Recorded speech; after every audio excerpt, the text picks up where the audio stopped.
What is Mine is Thine by MURDO MACDONALD-BAYNE. Preface. The style adopted in these lectures is intentional and the repetitions are deliberate. This double object is to convey the truth to the mind. It is through this unique form of wording and of repetition that the student can grasp the reality that is invisible and which is the basis of the visible. When we understand the invisible, we are the more able to understand the visible. Many people cannot understand that which is not seen, yet all that is seen exists only because of that which is unseen, and it is this great truth that is being expressed right through these lectures. When the student grasps the immensity and the inexhaustible nature of this wonderful unseen universe of ours, he will be the more able to control that which is visible. We place an interpretation upon what we see with our physical eyes, but these interpretations are based upon opinions which are limited and obscure. Once this fact is realized, more effort will be made, in the endeavor to find the secret behind the visible universe. I trust that you will progress through these lectures diligently, quietly and slowly. Repeat the process as often as you can.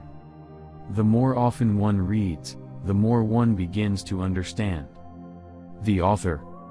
Lecture 1.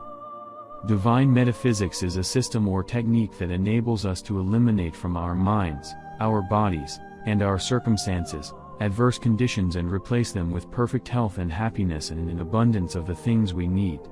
You may say that this is a tall order. Nevertheless, it is true. It has been done by the masters, who state positively that it can be done by anyone who will practice diligently. The greatest known exponent of divine metaphysics was Jesus, the Master. There were other masters before and after him who also demonstrated this wonderful power which man is capable of using in his life. When you switch on electricity, you expect the light. So is it with the power of the universe, except that the switch is in the mind, and we must expect results just as we expect a light. Our mind forces are often bound by the paralyzing suggestions that come to us from the crude thinking of the race, suggestions that are accepted and acted upon without question. We are subject, every moment of our lives, to these paralyzing suggestions. Very often we indulge in the same process ourselves. And we accept without question and act on these suggestions, with disastrous results. Impressions of fear, worry, disability and infirmity are given us daily, and the effect is sufficient to cause much sickness, misery and unhappiness in our midst. What we must grasp is that mind is a universal substance, the basis of all things. This truth has not yet penetrated the general consciousness of mankind. Modern science has revealed that light and sound are simply different intensities of motion, so are the thoughts of mankind different intensities of motion. Now many of the new students will begin to wonder what I mean when I say that mind is a universal substance. We know that all solid or ponderable matter can be dissolved into invisibility, but matter is not destroyed, we only change its condition. Matter is mind materialized. Mind substance is the basis of everything you see and feel. What you see externally is nothing but effect. Cause is within. We are reacting to effects every day of our lives. As mind substance is the basis of everything, then out of this mind substance everything must come, and we are united in it. We are actually part and parcel of it.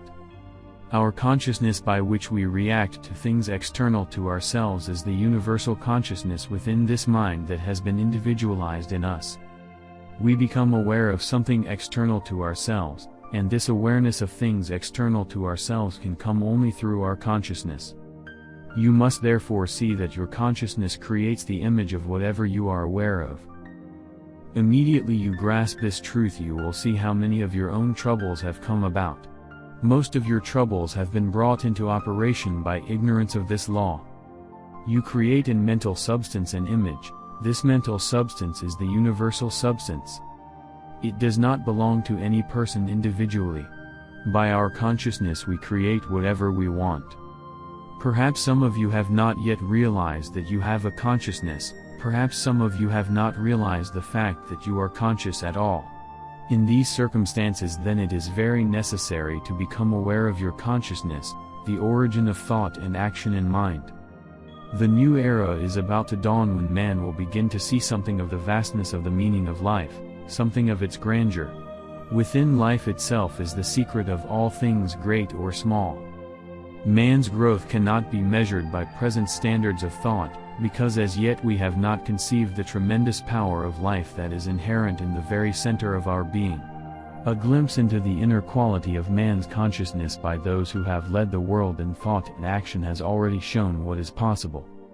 If we look back through the ages, we can point out those great minds that understood the principles underlying this great, wonderful thing called thought.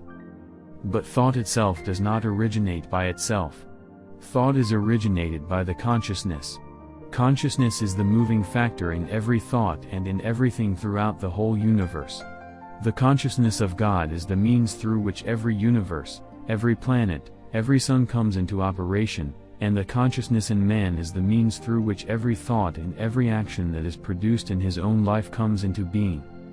When the consciousness knows its own power of creative thought and begins fully to understand its laws, the effect will be seen to be marvelous. But, as results cannot be obtained without proper application, diligence, and concentration, it behooves us to examine the laws governing the mental and spiritual world. We will see that these laws are as fixed and infallible as the laws of electricity, of light, of sound. Proper compliance with the law will be found to produce the desired result with invariable exactitude. When we learn that power comes from within, we will find that we are weak only when we fail to recognize this or when we believe that it comes from without. Immediately we comprehend this great fundamental truth, we acquire the attitude of mind that works miracles. We know that electricity is mind in action, but no one knows what electricity is, even though we use it every day. If electricity is mind in action and we know the power from which electricity is derived, then we will know that we have a power beyond measure, but this power cannot give to you unless you are aware of it, unless you can comprehend it. You can only use the power that you comprehend and know well. If I was unaware of the fact that the use of an electric switch would give me a light, I would remain in the darkness. Neither can you use the power of your mind until such time as you are also aware of it. That has been the secret of all the great people in the world. To us they have appeared great, but in the sight of the greater they are not so great because they have not even yet tapped a millionth part of the power in man himself. The great thing then, for us to do is to feel ourselves one with this universal eternal truth. We must establish the truth of our being, that we are not separate from the great mighty power of the universe or from the great mighty divine mind of the universe that people call God. Sometimes it takes a long time for people to get accustomed to the idea that this power is within themselves and not without. I often draw this simile, that there are millions of lights in the city but only one electricity behind all the lights. Without electricity there would be no light. We see the manifestation of electricity in many lights in a few ways. We also see in all the personalities the one life that is behind them all. Personality could have no expression except by the life within it. It was through the words "I am the light of the world" that the Master showed this wonderful truth.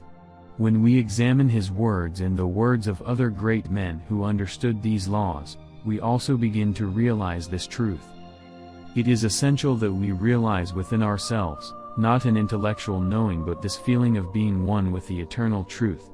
When we become aware of this, our mind becomes steady and unwavering. This state of consciousness then becomes the awareness of our being, which means the awareness of our life, of our being, here and now. The majority of people muddle along reacting to gross conditions and to paralyzing suggestions that come from the crude thinking of the race, and by so doing they are lost in them and naturally they suffer. Some people will say, "I am a good person. I do all I can for this or that, yet I suffer. Why should I suffer?" There are many good people who wish to be good, yet have evil. They are always looking for the evil and hating the evil, though they desire the good. But if they hate evil, it is the hating that does them harm, not the evil. The hate within themselves makes them suffer all that hating can bring them. Do not hate anything, because the hate in you will produce in you that which hate brings with it. Do not hate evil because evil has no power of its own. Why hate anything that has no power? The great almighty mind of God is all power and unadulterated love. All philosophies, all sciences, and all religions have proclaimed to seek it, and to find it is the peak of attainment, because it brings everything worthwhile into one's life. By concentrating upon this truth and leaving the negative side alone, it is dissolved away into nothingness where it belongs, because it has no power of its own. Evil is just the absence of good, as darkness is just the absence of light. But it is not only in our personal consciousness that we must know this truth, we must also know it so definitely with such feeling that it takes root in our subjective being that some call the subconscious mind. Everyone has heard the word subconscious, so often used, but very few understand what it really means. The subconscious mind in man is none other than the universal mind itself, and this universal mind is a substance that will produce for you exactly what you think. It is no respecter of persons, it is impersonal in its nature. If you desire anything and you believe that you shall receive it, you shall have it. If it is detrimental to you, the universal mind does not care. You are the responsible person who desires that thing, and as you desire it, so you shall have it. And when you get it, you do not want it, because it carries with it certain conditions, but this again is of no consequence to the universal mind because it is absolutely impersonal. If you desire something that is detrimental to you, you can bring it into your life. But if you desire the things that are worthwhile, then it is necessary that you concentrate on the good, because good is the only permanent thing in the universe, and that which is good is created by the infinite divine mind, the divine principle that is inherent in all creation, and this divinity is registered in your own consciousness. You can think divinely and bring forth this divine power in your mind, or you can think the opposite and bring forth the opposite.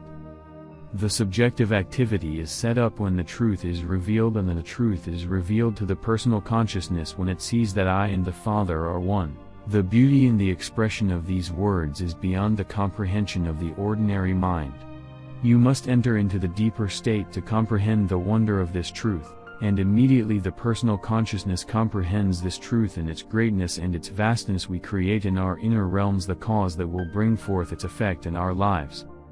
It is something that is real and not imaginary, while that which is not perfect and not good is not real and dissolves away into nothingness when reality takes its place. We must learn the art of divine reasoning, for this fortifies the faith. The mind is steadily unfolding throughout the whole race. We are entering a new era wherein people shall seek more and more of this great and wonderful truth, and there is a crying need for it today. Man is desiring to see in this world that promised millennium, but, unfortunately, he fails to see that only through himself can it be brought into manifestation. The mind is capable of understanding and discerning its own processes of thought-action and the center from which it moves.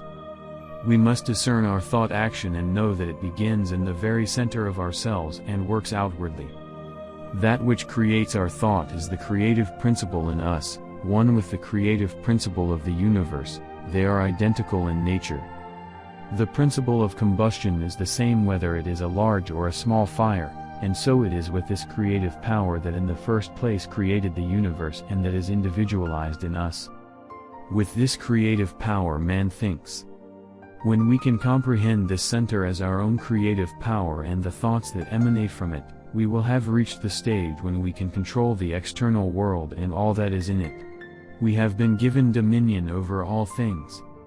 Not only must man become aware of this center within himself, the center that has created all, but man must also become aware of his thoughts and his reaction to things external to himself.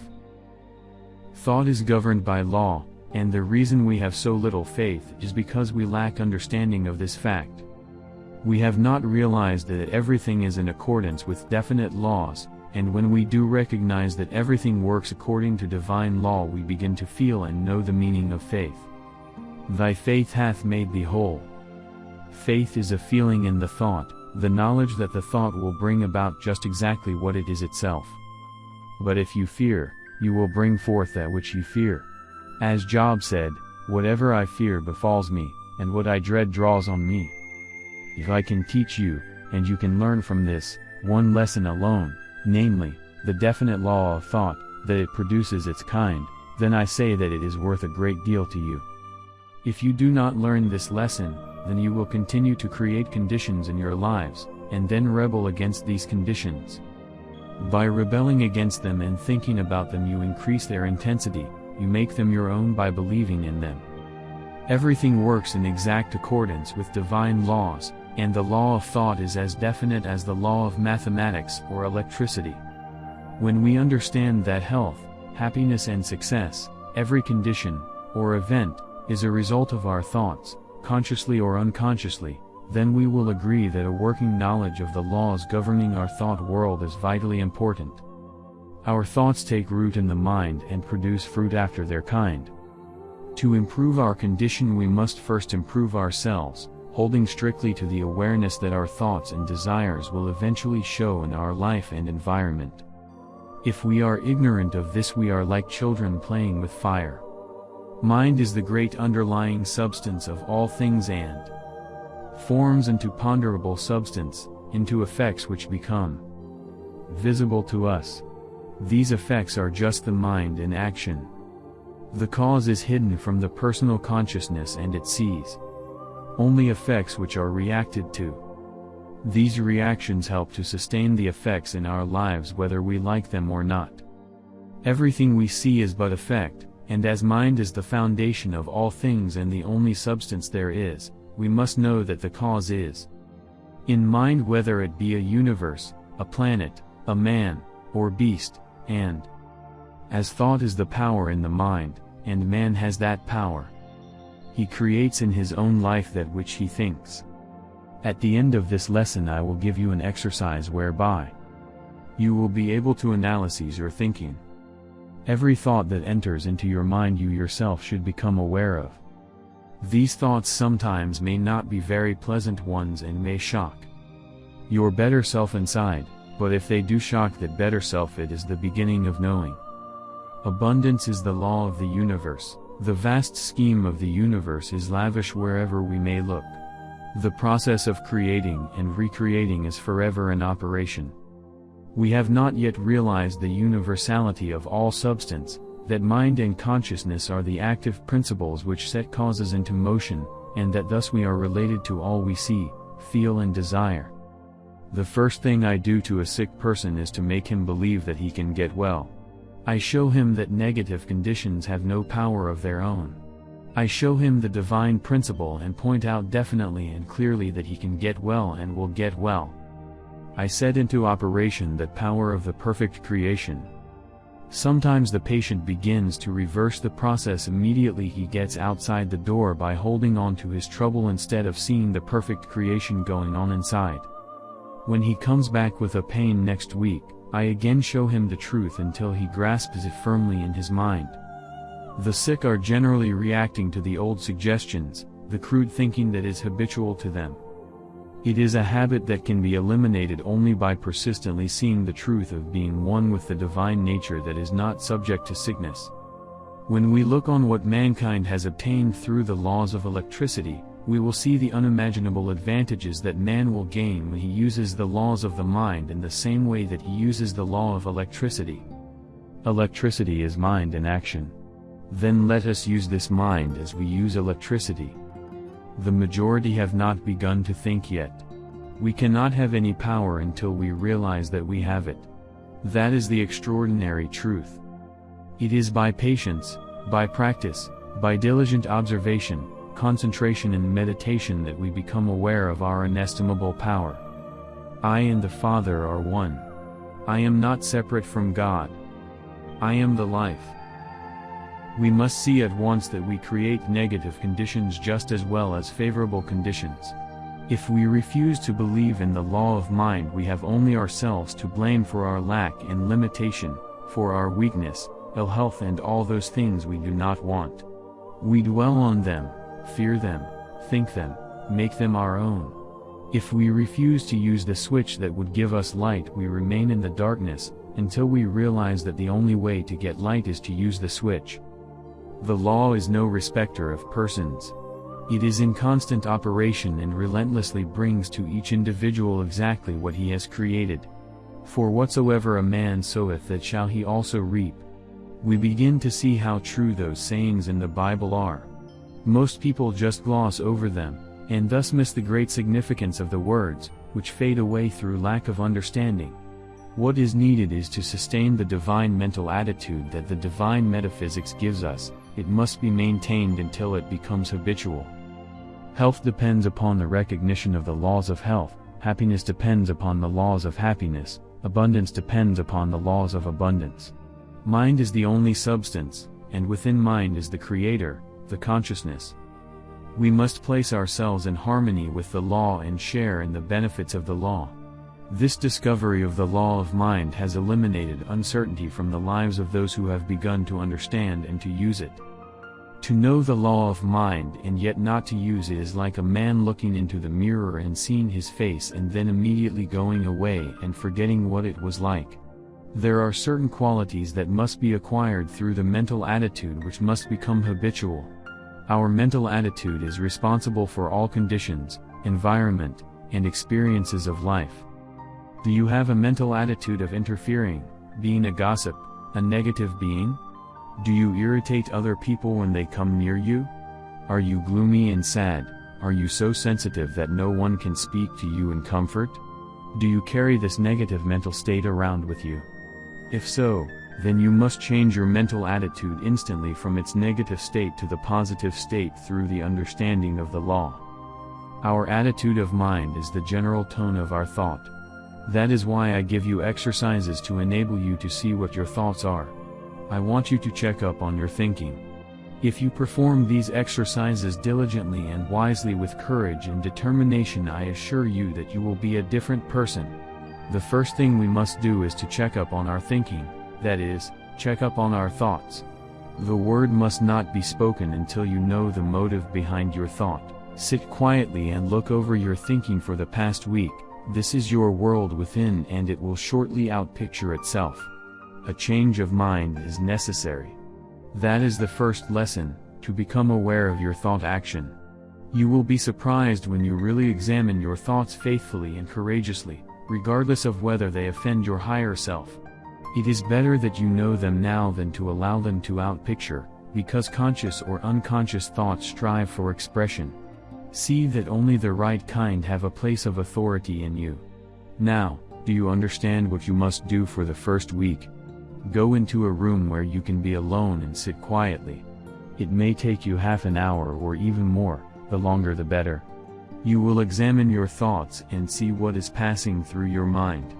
Examine your words and thoughts for the past week, examine what you said. Bring before your mind the various people you have met and what you said to them or about them. You will see what was in your mind. Did you have a trouble you were continuously thinking about? Instead of thinking about the life power, the only power that exists in reality, did you hold on to those things that are not real and sustain them by the fear of them? I do not say that you will get rid of your negative thinking in 1 week. You must work until you get the positive mental habit. This mental habit will come, and when it is established you will know yourself. You will know yourself. Meditation. Relax. Feel that you are the center of consciousness in the divine mind. In this state you will realize your oneness with the mighty power, the love of God expressing itself through you. The highest center in our body is above our heads, the spiritual center. All good things come down through our spiritual center, through minds, into our bodies and move outwardly. We draw into ourselves the great mighty power, we express this mighty power from within ourselves outwardly. We recognize the fact that we are one with the Father, not separate but one.